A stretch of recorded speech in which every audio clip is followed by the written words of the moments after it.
Hello, ladies and gentlemen. It is your host with the biggest nose, JC Courtside, coming at y'all today on November 21st. It's a Friday. It's a rainy day over here in North Carolina. And wow, we got some news to cover today, y'all. Not great NBA games last night, but we do have a lot of stuff to talk about. So in today's episode, we are going to be starting with a certain somebody being unhappy with what team they're at. After that, we're going to just break down one game from last night because a certain somebody wanted to have a 50-point game. Talk about that game. And then, ladies and gents, believe it or not, we are a month into this NBA season. A month into this NBA season.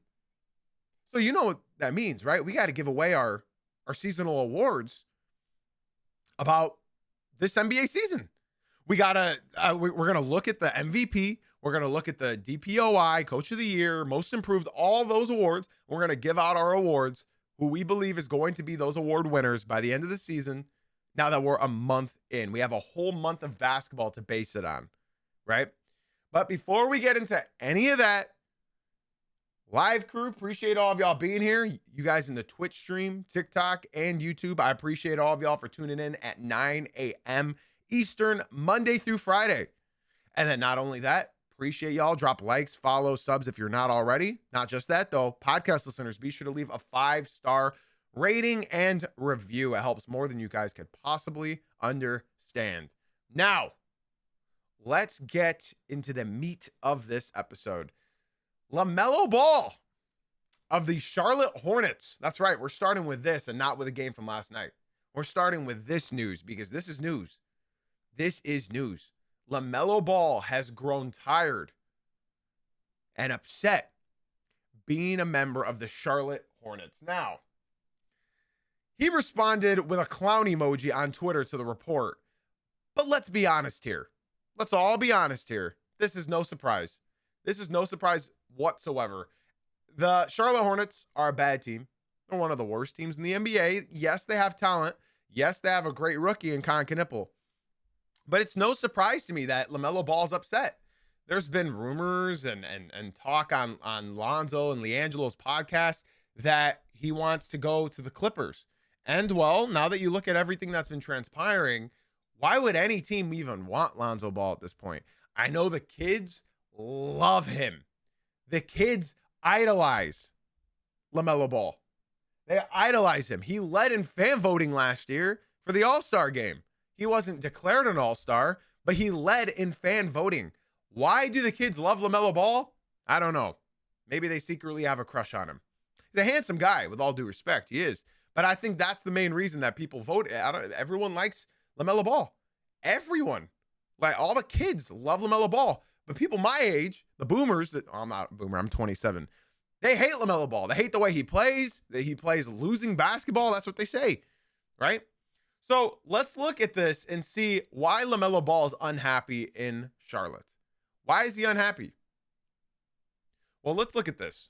In 2022-2023, out of the 82 games, LaMelo Ball played 36. In 2023-2024, the Hornets played 82 games, and LaMelo Ball played 22 of them. In 2024-2025, last year, he played the most games he's played in 5 years, and he played 47. Barely half of the games last year he played. And now already this year, he has only played 9. About half of the games already. And I'd like to look at his stats very quickly because they don't look good. They don't look good. His points dropped by 4 points per game. Rebounds went up, but that's because they don't have any centers. Assists went up. But this is the thing that you got to look at. He's averaging 38% from the field. 38% from the field. 38. He's also shooting 29% from three-point land. Now, it's just a 9-game sample size. But what I can tell you is, LaMelo Ball, I don't think it's Charlotte's fault that you're unhappy, my man. I think it's one person's fault, and it's his. how can you look at LaMelo Ball at this point in his career and say, yeah, that's what we're building around? That is what we want to build around. When you have a player like LaMelo Ball and Brandon Miller, who are your most talented players on your team, and they're not playing, that's a problem. You can ask any other team in the NBA that have tried building a team around players that always get hurt. Look at the 76ers. Look at the Los Angeles Clippers. Different scenarios, same issue. Their star players are always hurt. If that's the case, move on. LaMelo Ball has not shown us anything. I don't understand why LaMelo Ball has been in Cade Cunningham conversations up to this point. Doesn't make a whole lot of sense. I see an efficient player carrying a team, and then a player who thinks that he's carrying a team, but carrying them to losing. I just don't think the Hornets are the main issue. I think it starts with a star in LaMelo, and feeds down. It's a trickle-down effect. If your star player isn't playing, then of course there's going to be issues there. Now, another thing I wanted to look at with LaMelo Ball is his contract, because it's not forgiving. It's not forgiving whatsoever. So if he wants to be traded out of Charlotte, well, you got to get somebody worthy of this contract. This year, he's making $38 million. Next year, he's making $40 million. The year after that, in 2027, he's making $44 million. And then in the final year of his contract was his player option, he's making $47 million. $47 million. I'm getting a question in the live crew saying on the Twitch stream saying, do you see him as a number 2 option? No, I don't see him as any option.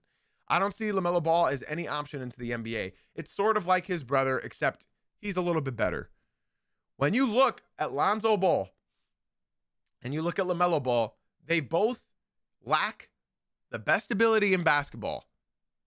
Do y'all know what that is? It's not shooting ability. It's not playmaking ability. It's not defensive ability. It's availability. That is the best quality to have in the NBA, in any professional sports. And he doesn't have it. Now, you can't say he's a first option. You can't say he's a second option. Hell, I would even go as far as saying that he can be a third option right now. Do you want your third option to always be hurt? I wouldn't. Let's say this is the Los Angeles Clippers. Let's just say that team because they keep swirling around this topic, right? Let's say this is the Clippers. Now you have James Harden, Kawhi Leonard, and LaMelo Ball all missing games. They're never going to get reps in.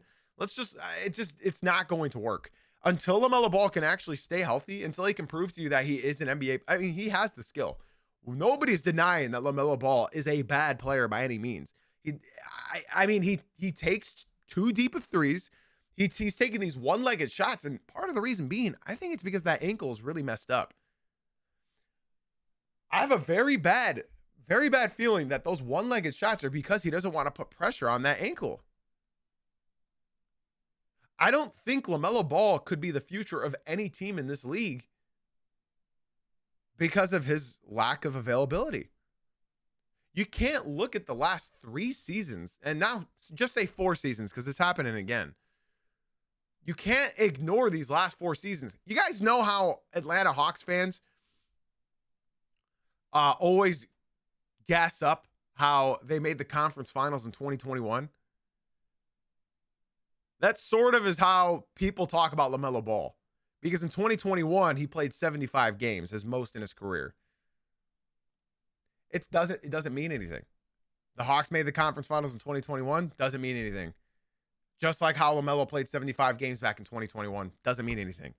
If he's not doing that now, if he hasn't done that in the last 4 years, I think it's time to where you actually look at something differently here, right? Yeah, let's see how many games when he played those 75 games, how many games did the Charlotte Hornets win that year? I'm very curious. I am very curious how many games they won that year. They went 43-39, and they were the 10th seed. So I believe this was the year before the play-in, right? So they missed.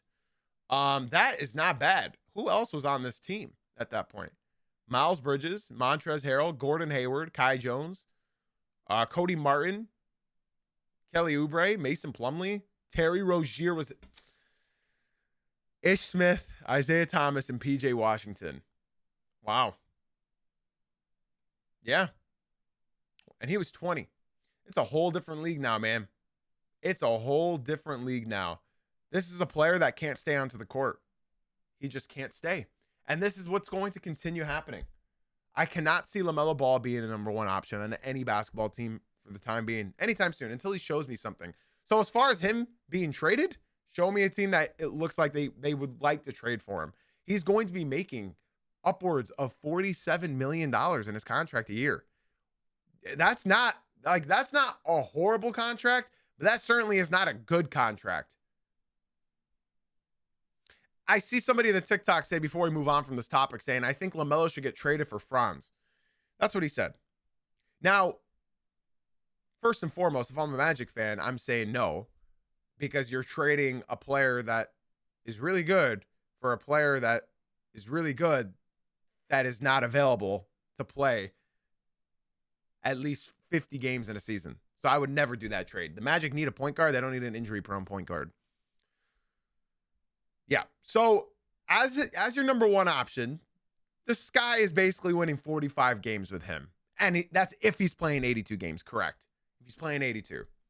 I wouldn't want to trade for an injury-prone player. No matter how good he is, I wouldn't want to do it. The live crew on Twitch, shout out Solo. He said, Magic have playoff aspirations. LaMelo Ball has mixtape aspirations. I agree. Let's move on from this topic. I don't think LaMelo Ball is going to get traded. I don't think he is. And if they do, man, I'd love to see what that trade package is. Let's move on to the most entertaining game of last night. It wasn't that entertaining, but the Philadelphia 76ers defeated the Milwaukee Bucks in overtime. Couple things to note from this game, y'all. The Bucks were without Giannis. They were also without Taurean Prince. They were also without Kevin Porter Jr. They were also without Amir Coffey. The 76ers, as y'all know, they were without Joel Embiid. They didn't play Lowry. They didn't play Gordon. They were without Kelly Oubre. He got hurt against the Pistons. And then they were without Adam Bona, right? Well, I can say one thing. 76ers fans are going to be talking about this game from Paul George for a long, long time, man.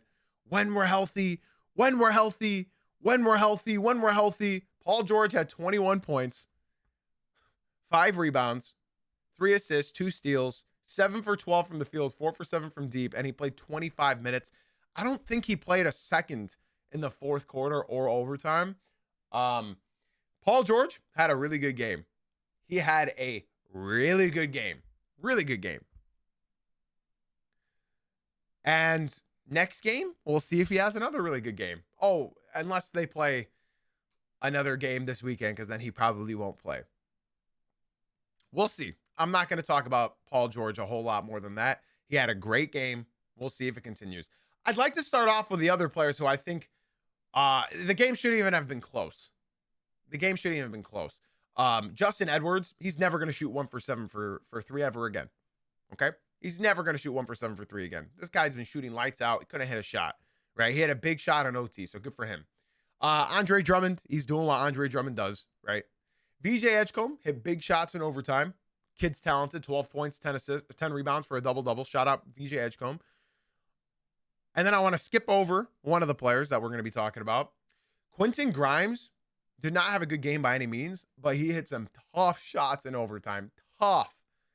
So shout out Quentin Grimes. They would not have won without him. And then finally, Jared McCain playing meaningful minutes. I think I just got to say this, and I hope that y'all agree with me. The only reason Nick Nurse still has a job is because Tyrese Maxey is playing on a whole nother level. That is the only reason Nick Nurse still has a job in today's NBA. He is being saved by Tyrese Maxey. Because if Tyrese Maxey was not carrying this team the way he is, you bet your biscuits Nick Nurse would have been fired games ago, man. I don't know what his lineups are. I don't know what his rotations are. Nick Nurse does not look good as a head coach at all. At all. I do like Jared McCain, and hopefully he can start playing some more minutes. Now, as a Pistons fan, I can tell y'all, seeing Andre Drummond do what he's doing now, it's fun to see. It's very fun to see. Um, he fouled out last night, but he's been great for them throughout the year. He's hit 4 3-pointers against the Pistons already, right? Already. As far as Jared McCain goes, he looks good to me. He's just not seen the floor. He's not seen the floor whatsoever. I blame personally Nick Nurse. I can pretty much guarantee you when Maxey gets hurt or when he gets gassed, I assure you, when this team starts losing again, Nick Nurse will be out of there. I can't tell y'all how much the 76ers aggravate me. I mean, when Joel Embiid is your star player, when he's not playing, when Paul George isn't playing, and Tyrese Maxey has to bear the load, dropping 54 points, 5 rebounds, 9 assists, 3 steals, 3 blocks, plus 18 on the court, shot 18 for 30 from the field. He is that good of a player, right? We all know how good Tyrese Maxey is, but he's playing 47 minutes in a game. 47 minutes. I understand it went into overtime. Guys, this is not going to last. I'm sorry. I hope he doesn't get hurt, but I remember last year, I was having the same conversation with my boys. This is going to happen again. Yes, Tyrese Maxey is stronger. Yes, Tyrese Maxey is bigger. Yes, Tyrese Maxey is better. But we've seen it time and time again of players who are playing a lot of minutes, carrying the load because their star players are either traded or hurt. I fear that we're nearing that happening here. I hope it doesn't. Tyrese Maxey's been playing on a whole nother level, and I love it, and I want to keep seeing him do it. I'm just worried about these minutes because he's averaging the most minutes in the NBA right now. That's a lot. He's playing over 40 minutes every single game. Played 47 last night to barely beat the Giannis-less Bucks. If I were a 76er fan, I would not be celebrating this win. You guys, they were missing Giannis, Porter. I would not be celebrating this win. I'd be celebrating the 54-point show out by Tyrese, but nothing else. Yeah, they needed 54 points from Tyrese Maxey to beat Ryan Hollins, AJ Green, Miles Turner, Kyle Kuzma, and Bobby Portis. That's what they needed. Gary Harris is getting 20 minutes a game for the Milwaukee Bucks. And that's what they needed. So if that tells you anything you need to know, yeah, Ryan Rollins had a great game. 32 points, 14 assists, nice double-double. Shot 50% from the field. If only he hit it one more of those threes, man. If only. If freaking only. Ryan Rollins going crazy, bro. Ryan Rollins is him. What a great find. But yeah, as far as the other side, man, you needed 54 from Tyrese Maxey just to barely beat the Milwaukee Bucks. Milwaukee Bucks moved to 8-8. Philadelphia moved to 9-6. I still think Milwaukee will finish above the 76ers in the standings. So this is a good win for Philly. I mean, ride the hot hand, man. Ride the hot hand. Ride the hot hand. If Tyrese Maxey's going to just like carry you to these wins, then by any means, hop in his backpack and go, man. Hop in his backpack and go. Now, I don't have a whole lot else to say about this game. But I would like to move on to our last segment, right? I know the show just started. Don't worry. This is a long segment. All right. So now that we're a month into this NBA season, right? We're starting to see how the standings, how the players, how the coaches, how it looks, right? So now it's time to go over who I believe are going to win the NBA awards for this season. We're a month in. We're a month into the season. Before we get into the actual concept and this topic, yes, we're going to be giving awards for players, right? But I do wanted to mention very quickly about the other games from last night. Just very, very quickly, in case you don't know, the Magic killed the Clippers. Clippers have now lost 9 straight, I believe. I think they've lost 9 straight or 9 of the last 10. The Grizzlies killed the Kings. I said I wouldn't talk about the Kings for a while. I'm not talking about them. And then the Spurs beat the Hawks. That was also a great game. I was watching that. Harrison Barnes is a beast. Love Harrison Barnes. Love him. He's going great. I love the commentators for the San Antonio Spurs as well. Sean Elliott, and I forgot the other guy's name. Yeah, they've lost 9 out of their last 10 games as far as the Clippers go. The Kings, I forgot to mention, Domantas Sabonis is now out. He will be reevaluated in a month. So, Kings, are there any Kings fans? I've never met a King fan, ever. I've never, ever in my life met a King fan. If I was a King fan, I would not advertise that, man. I would not advertise that. Yeah, it's unfortunate. It's truly unfortunate to see how bad, how mismanaged that team is. And I purposefully do not watch Kings games because I don't want a penny going to that owner. I don't want a penny going to that owner. I purposely don't watch those games. I don't know if they get money off of me watching or not, but I'm not supporting it. I'm not supporting it. I am not watching those. I'm not watching those games. It's just not happening. Worst owner, worst management, worst franchise in NBA history. Get rid of him, man. Get rid of him. In case you don't know what I'm talking about, why the owner for the Sacramento Kings is so bad, Vivek, he just cares about money. He just cares about money. It's sort of like the Bulls, except worse. He just wants names that think that they'll stay competitive. He doesn't care about how they mesh. He just wants names that will sell tickets. That's it. That's all he wants. He just wants the team to be mediocre enough to get money. That's all. I hate that franchise. I hate the owner. I'm not a fan of the Sacramento Kings. That's the only team I truly hate in this NBA. The Kings. I hate them. Like, I actually despise them. And not because they're good, but because they're bad. Because they're mediocre. Okay, now let's move on to our final segment, which is a long one. Now that we're a month into the NBA season, I want to go over who I believe is going to be winning these awards. I absolutely agree with this Twitch chat from Gramps in the Twitch stream. He said the way Paul George was facilitating and controlling the pace last night was amazing. It absolutely was. Absolutely was. I think the Philadelphia 76ers, if healthy, could be a very good team. That's the unfortunate part. There's one word in that sentence that just does not work, and it's the if. I hope the 76ers will find health. I hope they don't bury Tyrese Maxey into the ground before it's too late, because he is averaging the most minutes, most shots attempt. He's averaging the most of everything right now in the NBA, and it's not good. Not good for longevity. Tyrese Maxey needs help. Let's continue. Let's start off. So first, I want to start off by showing you guys the gambling predictions right now, like where the odds are for who thinks that they're going to win what award. So I'm just going to tell you the number one person who is leading all the betting stuff. So Shai Gilgeous-Alexander right now is the favorite to win MVP. Okay. For Defensive Player of the Year, Chet Holmgren is leading for Defensive Player of the Year. For Rookie of the Year, Con Knipple and Cooper Flagg are tied right now for Rookie of the Year. Most Improved Player, Jalen Duren is leading that. Sixth Man of the Year, Jaime Jaquez is leading that. Clutch Player of the Year, Cade Cunningham is leading that. And then Coach of the Year, JB Bickerstaff is leading that. Head coach of the Pistons. So let's go ahead and give my awards, right?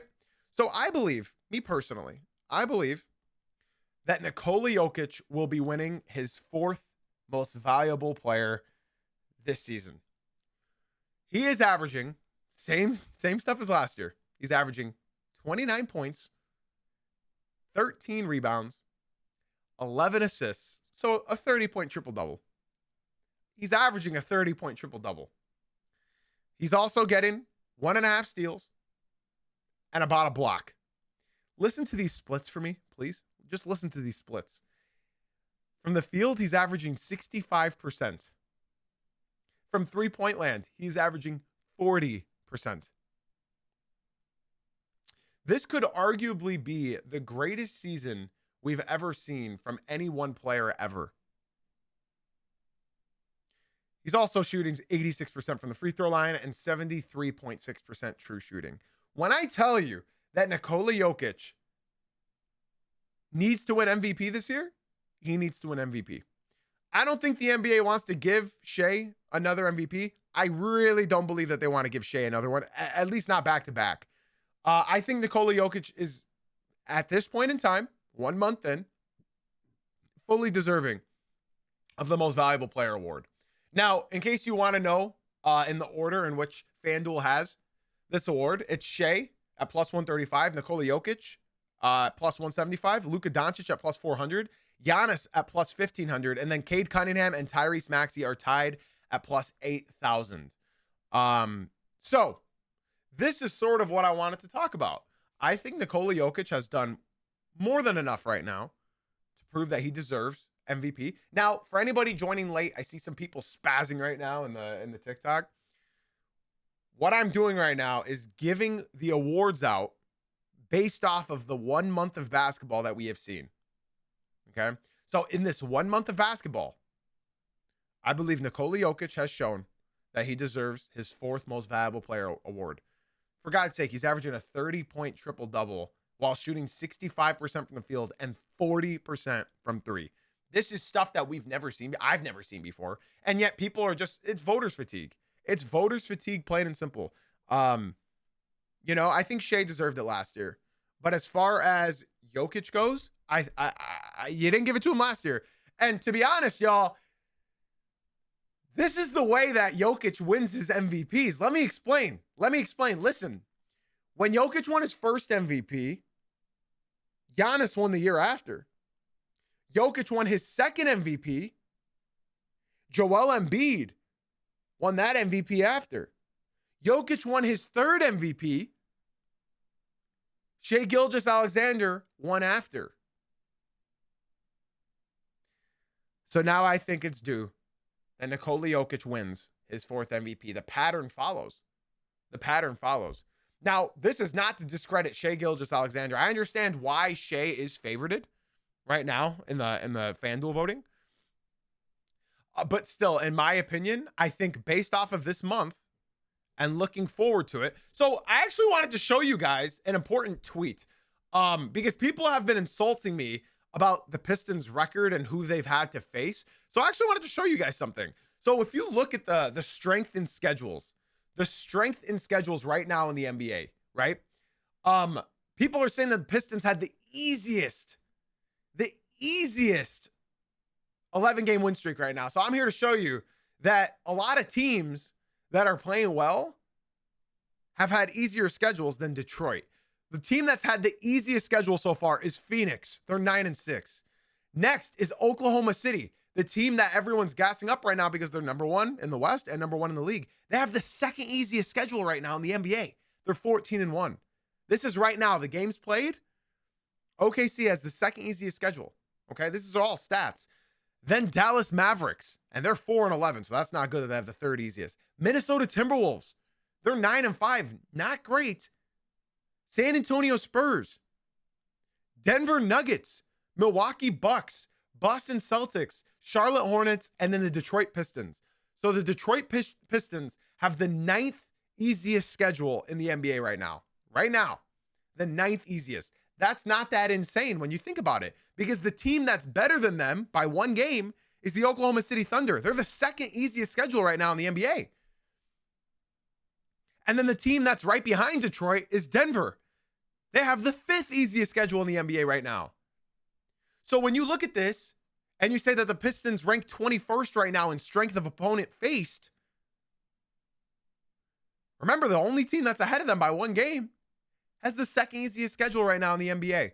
All I'll say is, if the Orlando Magic right now, we're on an 11-game winning streak, and they were 13-2, the amount of glazing that Paolo Banchero and Franz Wagner would be receiving would be unbelievable. But because it's Detroit, nobody likes them. Everybody's trying to discredit them. If it were the Magic or some team that people like and glaze, then that would have happened. The Pistons lost to the Cleveland Cavaliers earlier in the season. And yeah, that happened. And now the Pistons are doing exactly what good teams do. And that's beat the teams that they believe that they're better than. Plain and simple. Let's go over our next one. So I believe Nikola Jokic will win the MVP so far in these 30 days the NBA has been. Let's move on to the next one. It is the DPOY, the Defensive Player of the Year. I still believe in Wembanyama. I know it's kind of tricky now. I know because of the whole 65 game minimum. I understand. I understand why Chet Holmgren right now is favored. But I got to be honest, y'all. I truly hope Wemby will be able to hit that 65 games played. In case you guys don't know, to be eligible for these awards, they changed it because of a certain somebody in Philadelphia, Joel Embiid. They didn't want players winning these awards if they're not playing most of the games, right? So I believe personally that Victor Wembanyama will be winning DPOY. He needs to play the amount of games. The guy is averaging over a steal and almost 4 blocks a game. There's nobody defensively better than Victor Wembanyama at all. Evan Mobley has, honestly, can I be honest with Cavs fans out there? Can we be so real about Evan Mobley? That 18 and 8 that he's putting up has gotten real old. That 18.8 rebound, is that all he's got? Is that the capacity of Evan Mobley?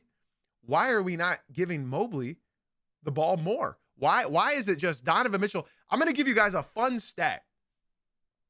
I'm going to give y'all a very fun stat since somebody wanted to mention Evan Mobley, okay?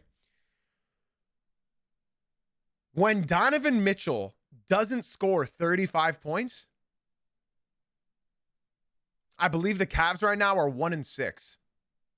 You're demanding a lot out of your best player in the regular season. You're demanding a lot from your best. That's not sustainable. That is not sustainable whatsoever. They're 1-6 when Donovan Mitchell doesn't score 35 points because Evan Mobley's 18 and 8 is dried out and boring. It's done. 18 and 8. Mobley's defense has also somewhat fallen off at this point this year. I don't know what's going on with Evan Mobley, but right now I feel like that ceiling has lowered on him.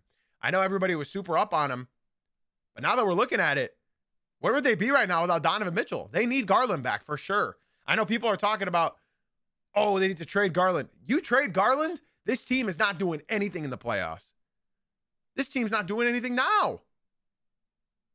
They have looked so inconsistent this year, and they definitely have not come out the way they wanted. But speaking of Victor Wembanyama, there is not another player in the NBA that alters the amount of shots that Victor Wembanyama does. He only averages 3.5 blocks per game. 3.5 blocks per game. And yet, imagine the amount of shots that he impacts. It's crazy. It's crazy. Wembanyama is going to be reevaluated in less than 2 weeks now. So hopefully he gets back. I still believe he's going to win Defensive Player of the Year. I hope he can play that 65 game threshold to be eligible for these awards.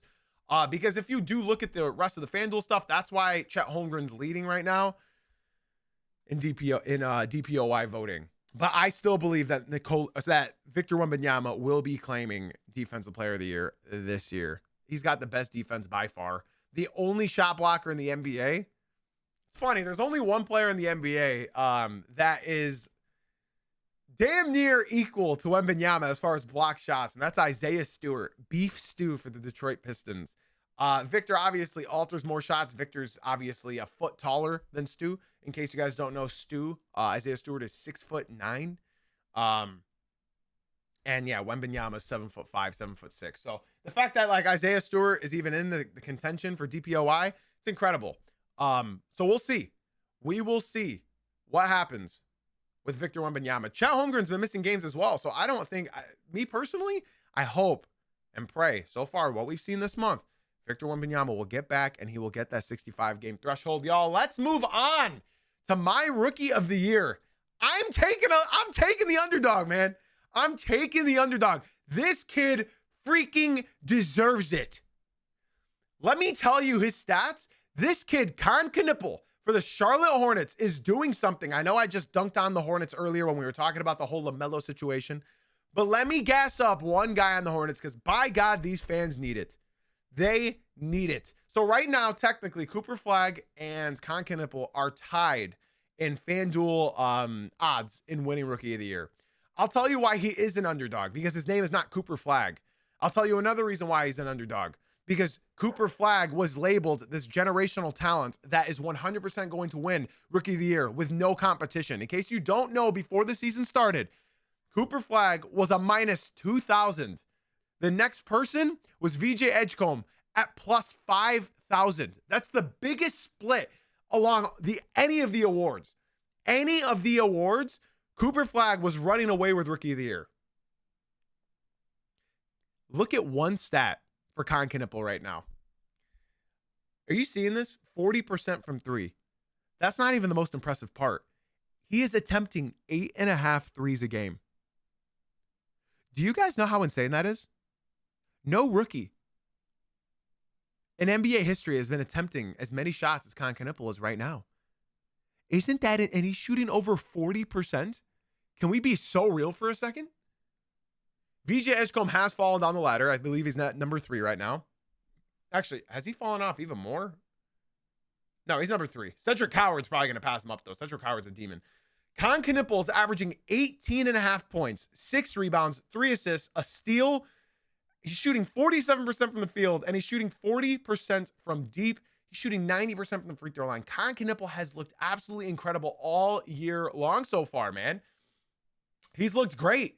And me personally, if LaMelo Ball somehow, some way could have been healthy, I think Con Knipple would be, these numbers would all go up. These numbers would be going up. Now I see some people in the TikTok saying that this is so early. That is the whole point of this concept of this segment. It is 1 month in awards. We are giving out the NBA awards 1 month in. This guy, Con Knipple, has been absolutely incredible. He's been absolutely incredible. And I hope he keeps it up because right now he is my personal favorite to win Rookie of the Year. Yeah, I'm very excited. And shout out my Twitch chat. Y'all are beautiful. I appreciate all the comments that you guys are saying right now. I really like this comment in the Twitch stream from my homie Newsome. He said VJ has fallen off of a cliff. He just has regular rookie numbers now. The 40-point game just had people hyped. I absolutely agree. VJ Edgecombe is going to be a crazy talent in this NBA. He's going to be an unbelievable talent. But right now, he's not the top 2 rookie right now. So yeah, I agree. If they had Brandon Miller and LaMelo Ball, this team would be solid. They'd be a playoff team. But unfortunately, the Hornets are cursed. Yeah, I think Con Knipple is going to win Rookie of the Year. The reason, by the way, I would like to say for all my podcast listeners that are listening to these episodes not live, I would like to say if you guys do choose to tune in live, be sure to watch on either the YouTube or the Twitch stream. Those were like the most like-minded individuals. Because right now I have one person in the TikTok stream who is saying Tyrese Proctor is better than all of them. And he's a Cleveland fan and he's just gassing up all Cleveland players. So if you guys want to join a group of like-minded individuals that talk hoops, be sure to join the Twitch stream. Like I said, we stream these episodes Monday through Friday at 9 a.m. Eastern. Daily pods, man. Daily pods. Let's move on from Rookie of the Year. Before I get into this next segment, it's the same segment, just next topic, right? I'd like to just say something. Last year, the Detroit Pistons were eligible for 3 awards. This year, they're eligible for more awards, okay? I would like to just say this. The Pistons were eligible for 3 awards last year. They were eligible for Most Improved with Cade Cunningham. He didn't win because he was a number 1 pick. 6th Man of the Year with Malik Beasley. They didn't win, even though he had the most 3-pointers of all time off the bench. And then they were eligible for Coach of the Year because our team more than tripled their win total from the last year. Never happened in NBA history before. You know how many awards the Pistons walked away with last year?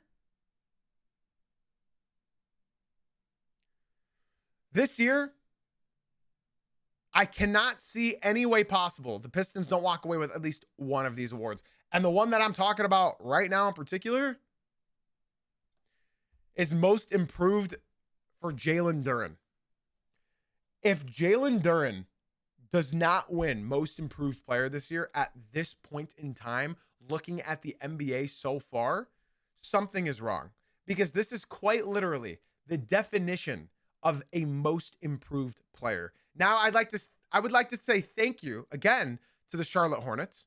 I'd like to say thank you again because the Charlotte Hornets actually traded us Jalen Duren. on draft night. So thank you again to the Charlotte Hornets. What's up with them trading like iconic players? Just doesn't make a whole lot of sense. So why should Jalen Duren win most improved player this year? Well, let's just check it out. Jalen Duren has upped his points per game by 9.5 points. He's averaging 21 points per game. Okay? He's averaging 12 rebounds. So he's averaging a 21-point double-double. He's also averaging 2 assists, 1 steal, 1 block. He is shooting 68% from the field and 78% from the free throw line while attempting 7.5 free throws a night. Jalen Duren has somehow, some way, after all these games that I have doubted him, and I've said he doesn't play defense, he doesn't do any, he can't shoot, he can't put the ball on the floor. All of a sudden, he does it all now. He does it all. He can shoot. He hasn't shot a 3 yet. I wish he did, because he's got a beautiful jumper. That mid-range, automatic. That mid-range is automatic. In case you don't know, so far this year, Jalen Duren is 8 for 9 from that beyond 17 feet. Beyond 17 feet, he's 8 for 9. I don't care, TikTok, that he hasn't shot threes yet. If he's shooting from 18, 19, 20 feet away, then all he needs to do is take one additional step back, and it's a 3. So from going from not being able to shoot, the only thing you're able to do is dunk, all of a sudden now to putting the ball on the floor, tween, pull up, back to the basket, fade away, back to the basket, bully you down, finesse your way in. The fact that he has gone from just a dunker to an actual prolific top 5 big man in the NBA right now, this is the most improved player. If he keeps this up, he's not just most improved, y'all. He's an all-star. He's all NBA. No, top 5 is not wild for the people watching on TikTok. Listen, Jokic, Wemby, Şengün, and then who's left? You got Cat, Bam, and Duren. That's not wild at all. Duren, right now, this month, just think about it. You're thinking it's crazy. It's not crazy whatsoever. Right now, I got Duren in between Cat and Bam. Some people want to take Duren over Cat. That's what my Twitch chat say right now. So if you look at it that way, that's not crazy. That's easily top 5. What about Embiid? What about Embiid? TikTok chat, I'm not reading any of your messages. If you guys want to talk to me, be sure to come through to the Twitch stream. You guys are distracting me and getting me off my talking points. Let's continue. Jalen Duren, so far, 1 month into the season, has looked absolutely electric. He's bullying your team's favorite big man. He's bullying your entire team. You have to throw 3 or 4 guys at him right now to just stop him. He's getting fouled every single time down the floor. I was the biggest hater of Jalen Duren last year. He came out in the middle of the season and said he's been playing soft. So I came out last year and said Jalen Duren has looked incredibly lazy. He's not been trying. He doesn't try on offense. He doesn't try on defense. He can only dunk. No, we all know TikTok just stat watches. We know.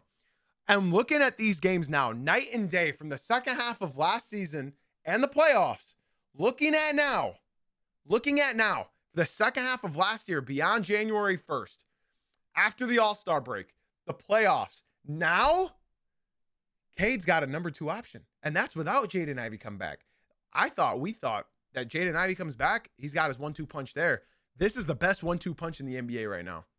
Plain and simple. Cade Cunningham, Jalen Duren, most improved player right now, 1 month into the season. You cannot increase your point average by 9.5 points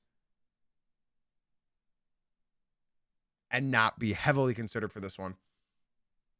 We got a couple awards left, y'all. Couple awards left. These ones aren't going to take as long.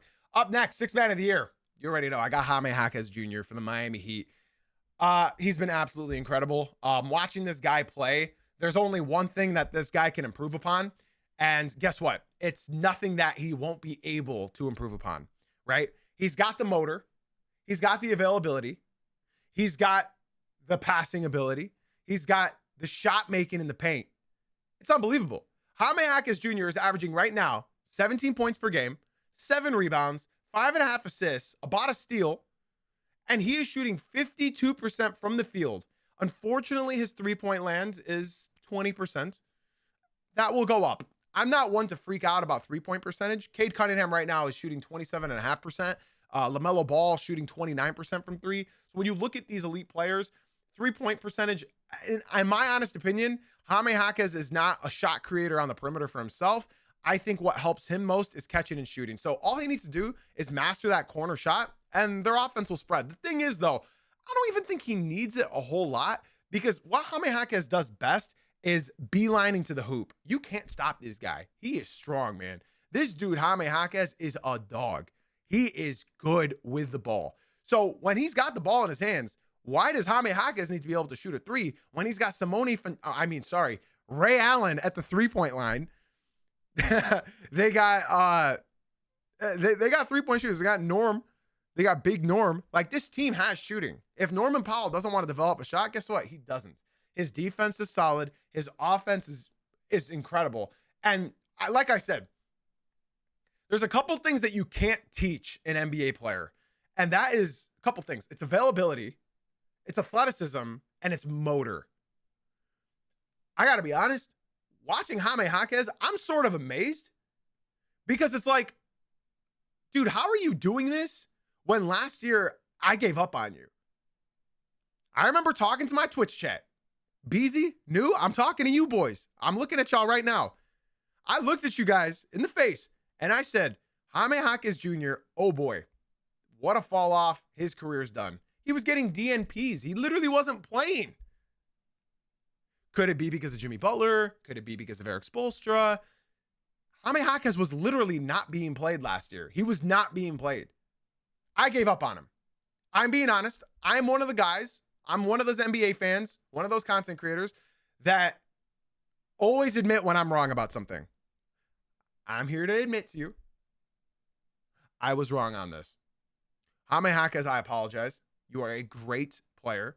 What I love about Jaime, though, is on the offensive side, in his rookie year that looked so good, completely different from what he looks like now.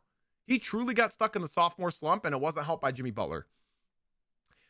Something that I loved is Jaime Jaquez in his rookie year was catching the ball in the low block a lot. It was mainly low block action, right? And now he's bringing the ball up. He's the playmaker. Yes, and this is all without Tyler Hero, and now Bam is back. This is all without arguably their best player on the floor. Now, I'm going to say something that might get Heat fans tight. I'm just going to say this because we talked about it earlier. I want to say thank you for all the follows on Twitch and YouTube as well, guys. Thank you. We are streaming on Twitch as well. That's where I think the preferred destination to watch and talk is. And we post these podcasts on Spotify and Apple as well. So don't hurt me for what I'm about to say, but I would be lying if I said the idea of LaMelo Ball on the Miami Heat doesn't get me excited. It gets me really excited. Listen. I know he's hurt all the time, but just the idea of healthy LaMelo Ball with this team, I'm glad I'm not alone. I see some people in the live crew agreeing with me. The idea of LaMelo Ball, not the actual player LaMelo Ball because of his health, but the idea of LaMelo Ball with this pace that the Miami Heat are playing at, this is why like dreams are not reality, because that wouldn't happen. It just wouldn't work. It wouldn't work. In fact, I think it would be worse because now you are throwing a LaMelo Ball into Miami. Into Miami. The guy would not be playing basketball.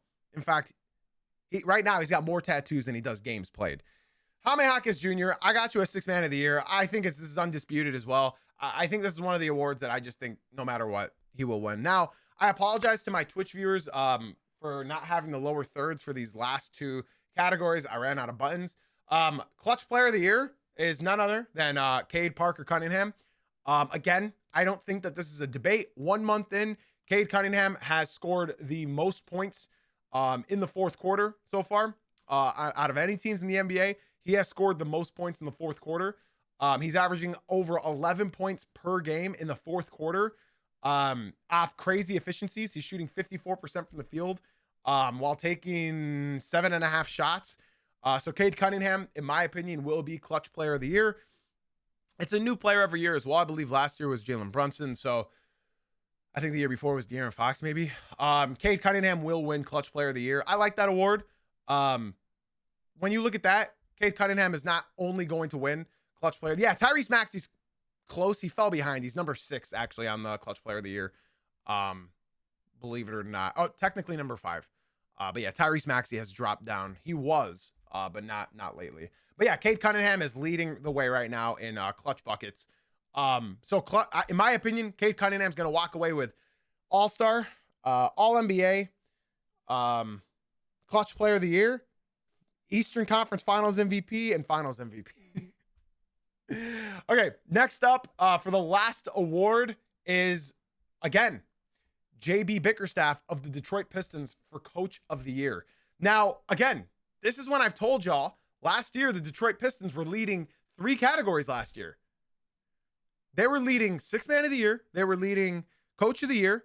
They were leading Most Improved. And the Pistons lost all 3 of those awards. This year, Jalen Duren is leading Most Improved. Cade Cunningham is leading Clutch Player of the Year. And JB Bickerstaff, the head coach of the Pistons, is leading Coach of the Year. So when you look at all of these things, they're the Detroit Pistons. JB Bickerstaff should have won Coach of the Year last year. He did something no coach has ever done in NBA history. He should have won it last year. Malik Beasley was a couple 3-pointers off from having the most 3-pointers of all time made in one season. Or sorry, not in all in one season, just leading the season in most 3-pointers made until Anthony Edwards attempted 19 threes in that last game just to make sure he passed him. Mind you, he did it off the bench. So if the Pistons are eligible for 3 more awards, how many do you think they're going to walk away with? My guess is 1. Out of the 3, Pistons will probably walk away with 1. And whatever it is, I hope it's Coach of the Year. JB Bickerstaff needs credit for doing what he's doing with the Detroit Pistons. He took a 28-game losing streak team to this. But April is still a far, far, far, far away. But 1 month in, these are the awards. And guys, ladies and gentlemen, that is going to do it for today's podcast. I would like to give special shout outs to all members of the live crew. Shout out my Twitch chat. Shout out to TikTok. Shout out to YouTube. I appreciate everybody for tuning in. TikTok, we are still going to be live here on Twitch. So if you guys have enjoyed, be sure to drop a follow, drop a like, and come through to the Twitch stream. The link is in my bio, Jay-Z Uncut. Hope to see you guys come through. Jay-Z Uncut on Twitch. Hope to see y'all come through, right? I'm very, very excited. This is the last podcast of the week, but we will be back Monday morning at 9 a.m. Eastern. If you guys want more streams, be sure to go through to Twitch stream, Jay-Z Uncut on Twitch. That's, yeah, everywhere. All right, guys. I appreciate y'all very, very much. I got nothing left to say except for thank you for being here. Thank you for being you. And as always, everybody, thank you for watching/listening. I'll see y'all Monday at 9 a.m. Eastern. And yeah, man, appreciate everybody for watching for yet another week. I hope y'all have a blessed weekend.